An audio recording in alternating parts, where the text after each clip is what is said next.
जय हिंद साथियों। आज की इस वीडियो में हम पढ़ेंगे 3 नवंबर 2022 का महत्वपूर्ण करंट अफेयर्स। चलिए शुरू करते हैं। आज का पहला प्रश्न है, सेंट्रल बैंक डिजिटल करेंसी को किसने लॉन्च किया है?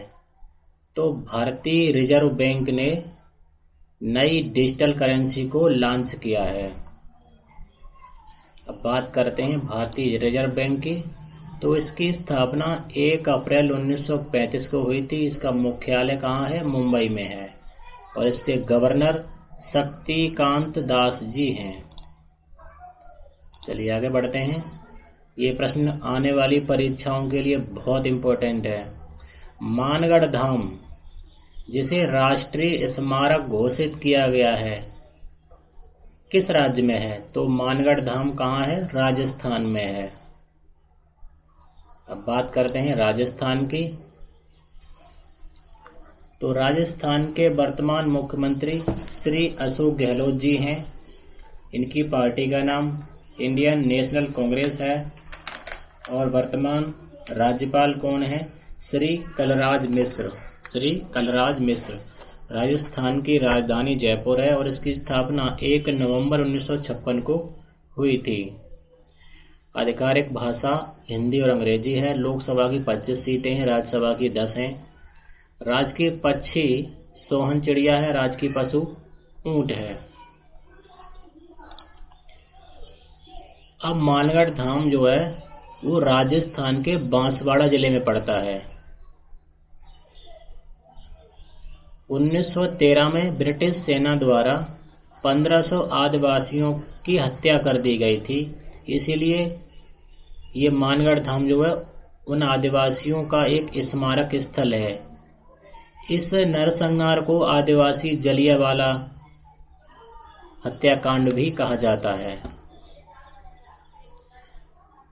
चलिए आगे बढ़ते हैं। उद्धव उत्सव 2022 कहाँ आयोजित किया गया? तो उद्धव उत्सव 2022 का आयोजन मध्य प्रदेश के ग्वालियर में आयोजित किया गया। यह 5 दिवसीय अंतर्राष्ट्रीय नृत्य और संगीत समारोह है। अब बात करते हैं मध्य प्रदेश की। तो मध्य प्रदेश के मुख्यमंत्री श्री शिवराज सिंह चौहान जी हैं, बीजेपी से बिलोंग करते हैं। राज्यपाल मंगू भाई सी पटेल जी हैं। मध्य प्रदेश की राजधानी भोपाल है। स्थापना 1 नवंबर 1956 को हुई थी। आधिकारिक भाषा हिंदी है। लोकसभा की 29 सीटें हैं, राज्यसभा की 11 हैं। राजकीय पक्षी शाही बुलबुल, राजकीय पशु दलदली हिरण है।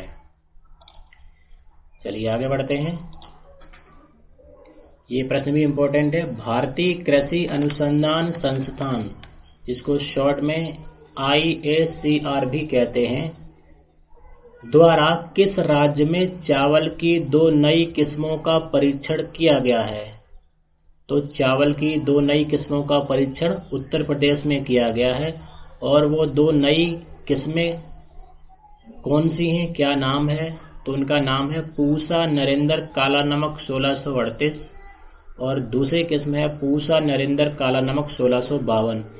ये उत्तर प्रदेश की परीक्षाओं के लिए बहुत महत्वपूर्ण है, आ सकता है।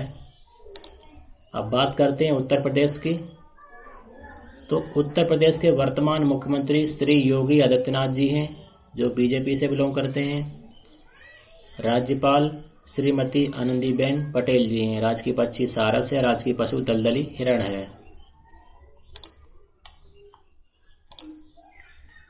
अगला प्रश्न भी बहुत महत्वपूर्ण है। 7वां फीफा अंडर 17 महिला विश्व कप 2022 का खिताब किसने जीता? तो स्पेन ने जीता। और इस विश्व कप का जो मोटो या कहें थीम क्या थी? Kick off the dream. Kick off the dream. और इसका आयोजन भारत में हुआ। भारत में कहाँ कहाँ हुआ? तो भुवनेश्वर में हुआ, नवी मुंबई में हुआ और मडगांव, ये कहाँ है? गोवा में। इन तीनों शहरों में महिला विश्व कप 2022 का आयोजन हुआ। चलिए आगे बढ़ते हैं। वर्ल्ड एनर्जी आउटलुक 2022 रिपोर्ट के अनुसार ग्लोबल एमिशन किस वर्ष तक अपने उच्चतम स्तर पर होगा? तो कब तक होगा? सन 2025 तक। सन 2025 तक। चलिए आगे बढ़ते हैं। ये भी इम्पोर्टेंट क्वेश्चन है। भारत का पहला एक्वा पार्क फिश म्यूजियम किस राज्य में स्थापित किया जाएगा? जब कोई चीज पहली बार होती है तो वो प्रश्न महत्वपूर्ण हो जाता है। तो पहला एक्वा पार्क कहाँ बनेगा? कर्नाटक में बनेगा। चलिए आगे बढ़ते हैं। 7वें जल सप्ताह की विषय वस्तु क्या है? तो 7वां जल सप्ताह जो है वो 1 नवंबर से 5 नवंबर के बीच मनाया जा रहा है और इसकी विषय वस्तु क्या रखी गई है? सतत विकास और समानता के लिए जल सुरक्षा। चलिए आगे बढ़ते हैं।